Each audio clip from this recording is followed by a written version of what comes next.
Another thing that's going to help you guys in this transition, in this change, is I want to teach you the 3 power questions. How many power questions?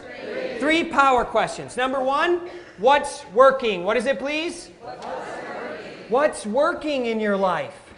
Okay? It is so simple. And my encouragement to you, if something is working in your life, what do you think my encouragement is to you? Keep doing it. Seriously. Figure out what works in your life, because everybody at the tables, everybody in this room does things differently. But bring your own uniqueness to it to get to that end result. But do it your way as long as it's legal. Right, Tina? Legal and ethical and all those other fancy words, right? What's the second question? Give somebody a high five, say, we are brilliant. So the question is, what's not working? And so what do you think my encouragement to you is in that? Stop doing it. If it's not working, stop doing it, folks, to the best of your ability. Now, I know there's policies, procedures, there's things set up for safety and all of that kind of stuff. But maybe raise your hand and say, hey, I got a new idea. And don't be afraid to be shot down in a loving and nurturing kind of way. Right? Because the cool thing is when you share your ideas, it may not be the idea that's accepted, but at least gets the brainstorming going. Trust yourself on that, folks. But if you don't share that, I mean, one of the worst things in the world, in my opinion, is silence. What's the word, please? Silence. You're not doing your part. Because silence in the world, folks, is what's killing our world. Because there's been roughly 80 billion people that have walked this earth, and not one of them has ever been you.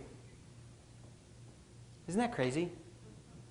Nor will there ever be another you in this world. And you've been given unique talents and gifts that no one else has. Some of you may be going, oh, the world can't handle 2 of me there, brother. Right on? Yeah, I see you got some energy back there, sister. Right? But the thing, my message to you is this. Folks, don't cheat the world, don't cheat your teammates, don't cheat your family out of your gifts. Seriously. Because if you do that, you're basically saying to your creator, whoever that is for you, thanks but no thanks. I'm not going to use what you gave me. And to me, folks, that's the biggest disservice any of us do in this world. Be you. Give yourself permission to be you, because that's really what holds you back. And the coolest thing is that I've learned is once you give yourself permission to be you, everybody else does too. How cool is that? So know in your life what's working, what's not working. And then the third question is, what will I do differently? What's the third question?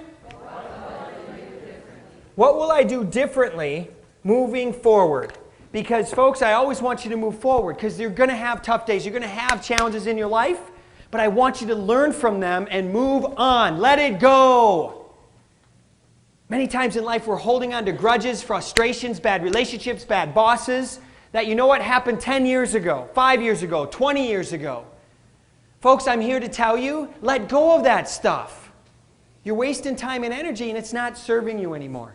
Learn what you need to learn from that and then move on. Let it go, because the only way you truly move forward in your life is to free up that space. Give yourself permission to let it go. Get people in your life to help you let it go. And when you get to life every day, look at life going, okay, what worked for me today? What didn't work for me today? And what am I going to do differently tomorrow? And the more you do that, the more you reflect on that, the more you're aware of that, holy shnikes, ladies and gentlemen. Your life just catapults to a whole new level, and you get positive energy coming and this momentum that is amazing. And so in my family, one of the things that we chose to do that I learned from a kindergarten teacher, that she would celebrate when the kids fell down in class. Because normally when a kid falls down, right, if a 1-year-old is starting to walk, what does moms and dads and family, when the baby falls down, what does everybody do? Yeah, and if it's your first kid, it's not, oh, right? It's, ah! Right? Those of you that have 2, 3, 4 kids, you're like, get up, you know, when you get to the, I'm with you, right? But that first one, you're like, ah! Well, I'm here to tell you the brain development of that 1-year-old goes, that's my role model. So when I fall down, I get hugs and kisses. So when I scream and cry, I get hugs and kisses. So it starts to go, ah! Right? And then the 1-year-old guy falls down, ah! Because it knows it's going to get love and attention. Folks, how many of you know 27-year-old, 47-year-old still doing that? Seriously. Every time they fall down or they mess something up, it's like, ah! Thinking that someone's going to come save them. Folks, is anybody going to come save you? No, except that I am the problem. By doing so, I become part of the solution. And own that. And so my wife and I decided that we were going to take this kindergarten teacher and we were going to put it into our life. And so when Emma fell down, when she was 1, she had this little buggy that she still has, and she's walking and she fell down. My wife and I go, 1, 2, 3, yay! Right? And many people looked at us like some of you just looked over here at me, right? I mean, we were in the Mall of America, and we're like, yay! And people are like, call somebody, right? But Emma gets up, dusts herself off, and goes on because we conditioned her that if you're really hurt, let us know you're really hurt. But otherwise, pick yourself up because, folks, in life, when you stumble and fall, does everybody around you, do they celebrate with you? No, right? They beat you up. The world beats you up. Your friends, your family beats you up. Oh, you're not this, you're not that, right? And what do you do to yourself? Do you cheer yourself on? No, you're beating yourself up even worse than anyone else. So I'm here to tell you, stop doing that. Because, folks, that energy is not going to help you. Come to it and say, what's working, what's not working, what will I do differently? That's a whole different energy. And so we've been conditioning our kids on that. And my little Zachary, who at the time was 4, and he has a superhero costume. So he's got the Superman shirt with the Z, and he's got a red cape with a lightning bolt on the back. He's got the red mask. He's got the pants. He's got the socks. How many of you want one of those? Right?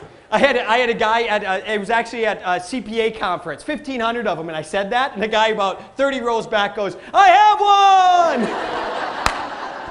one! The CPAs died laughing, right? Energy's everything, right? And I'm like, too much information!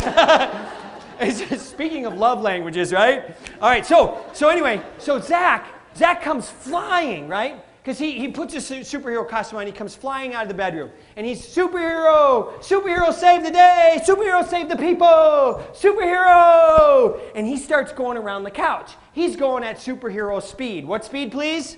Superhero. And behind the couch is wood floors. And he's only got socks on. And so I'm coming out of the office doing that. I'm like, no, right? But he's rocking it. Superhero, oh! And I'm a huge Tommy Boy fan, so I'm like, that's going to leave a mark, right? And I'm like, what's going to happen? What's going to happen? And all of a sudden, just like 3 seconds later, superhero fell down! Superhero fell down! Save the people! And I'm like, that's awesome! Right? Instead of superhero broke his leg, Dad! He picked himself up, didn't even think about it because we've conditioned him. Superhero fell down. Folks, I'm here to tell you, encourage you to do that for yourself. The next time you stumble and fall, go, superhero fell down. Seriously, do it. See what happens. I'm telling you. Or, well, I actually say superhero fell down and then I go, yay! Right? Seriously, I had an executive team of a very, very high-level hospitality company that actually, I mean, they've been named top 100 hotels in the world. I mean, these people are serious business people, right? But what he said about after the training that I spent 2 days with him and his team was like, we had all the skills in the world. We were the best of the best. But what we didn't have was the energy. We didn't have the passion. We didn't have the connection with one another to take us to the next level. So thank you for that. And he shared with me at one of their board meetings where they had a tough quarter. And they were all struggling and they were fighting and all of that, but they had all been through the training. And then finally, the one guy goes, yay! And the whole room started laughing. And then they got down to business again. Because again, folks, if you don't put good energy out there, you just beat yourself up. It's not worth it, folks. I mean, celebrate. Superhero fell down, and if you need a costume, have a costume on hand for yourselves, right? Seriously. Some of you are like, that's weird. Yeah! It is weird, but do what works for you. Seriously. I have some people come to my 2-day intensive, and one of them gets most improved, and so they get a Superwoman or Superman shirt, and it's yellow with red and stuff. I can't tell you how many stories and emails I get from those winners that before their next interview, they put their superhero shirt on underneath their blouse or their suit. Seriously, energy is everything. So do what you have to do, and when you have those stumbles in life, what worked, what didn't work, and what will I do differently, and move on. Don't give it any more energy. Seriously. Because you have limited amount of energy, so use what you have in the proper way so you can really, really move yourself forward. Be that superhero that your teammates, everybody in this room deserves, and be that superhero for yourself. Because you can't give to other people what you don't have for yourself.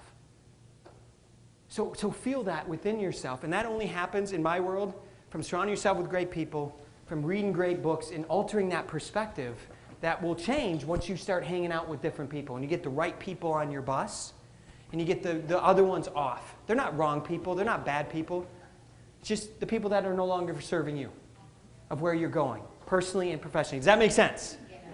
Any questions on any of the stuff that I covered tonight? Did anybody have fun the last 90 minutes? Yeah. I did.